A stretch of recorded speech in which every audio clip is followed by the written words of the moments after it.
Hey everybody, welcome to the Hamakua Homestead.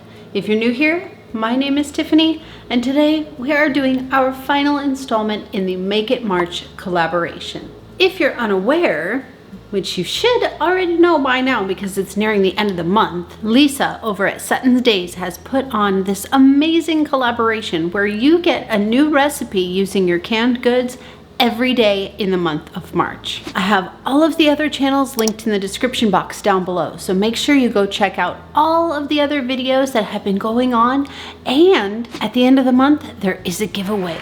So make sure that you comment on each and every video, because every time you comment, that is an entry to win a prize. Now, I know that you guys have already seen so many really cool ideas on how to use your canned goods. And today is just yet another really delicious recipe. As you probably saw in the title and in the thumbnail, today's recipe is chicken enchiladas. Now, I've been to Mexico, but I by no means am an expert on how to cook proper, authentic Mexican food. Having said that, this is pretty darn good. So the first thing you're gonna do is make sure that you have your chicken defrosted. You can also use pre-cooked chicken, like a rotisserie chicken that you get from the grocery store. That works great. You don't have to do the cooking the chicken process. You can skip right past that. But today we are going to boil our homegrown chicken breasts. These suckers are gigantic. Place 2 chicken breasts into a pot of water. You can season your water however you want, and however little or however much. Today, I just threw in a few spices and herbs that I thought would be good, including paprika, cayenne pepper, salt, pepper, rosemary, and white pepper. White pepper. I didn't use black pepper.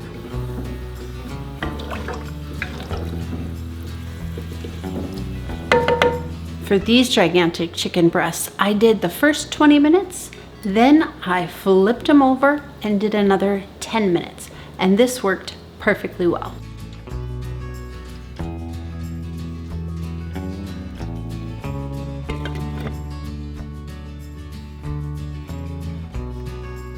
Also, you don't have to use chicken breasts. You can use whatever part of the chicken you want. Now that you've cooked your chicken or purchased it from the store, just shred it up. You can just use 2 forks or tongs or your fingers, whatever tickles your fancy. Shred up your chicken into as small pieces as you like. Honestly, it depends on your preference for texture. I shredded mine pretty small.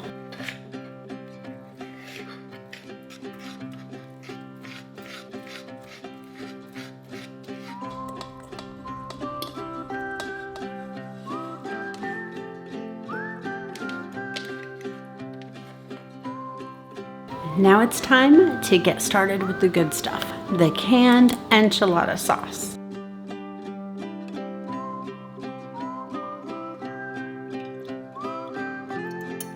Unfortunately, I used the last that I had on the shelf, so I don't have an extra jar to show you at the moment, but that's okay. Now you can use corn tortillas or flour tortillas. We're using corn today.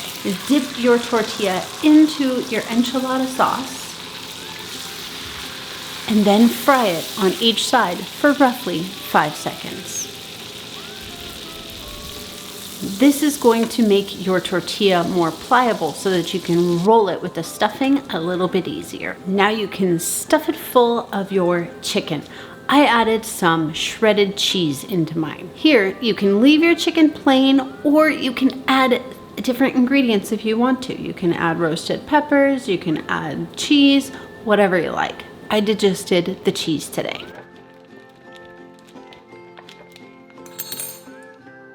Now you can stuff your tortilla with your chicken mixture. It's really as easy as it looks. Just roll it on up and put it into a baking dish. Your baking dish should have some kind of a grease on the bottom, or better yet, some of the enchilada sauce. Roll them all up and fill your baking dish.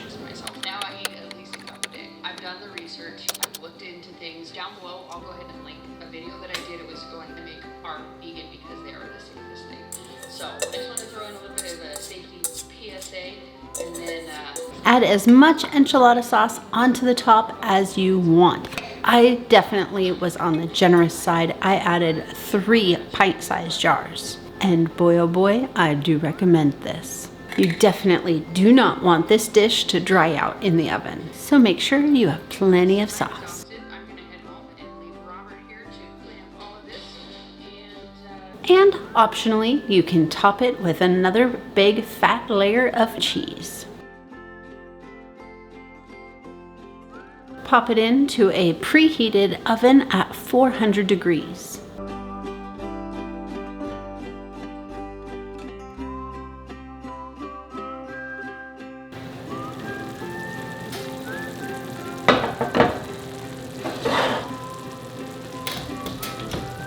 It's time. That took about 30 to 35 minutes on 400, and I just took it out as soon as it was nice and hot and the cheese was brown, and now it's taste test time. They look good.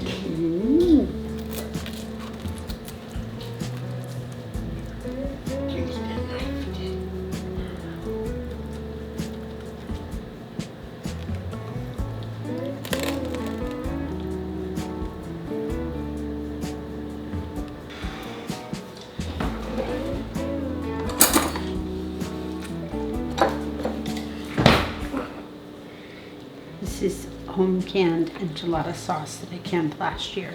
It smells good. I'd say that's very good. Yeah? Did you find the tortilla, or does it matter? I'm not sure. Does it even matter? Not really. The cheese kind of is that. I think the cheese was the solid part in there. But it's hot. That's a real good flavor. The chicken's not too tough like I thought it was going to be. But the This is the tortilla right here. tortilla kind of fell apart. It looks like rice.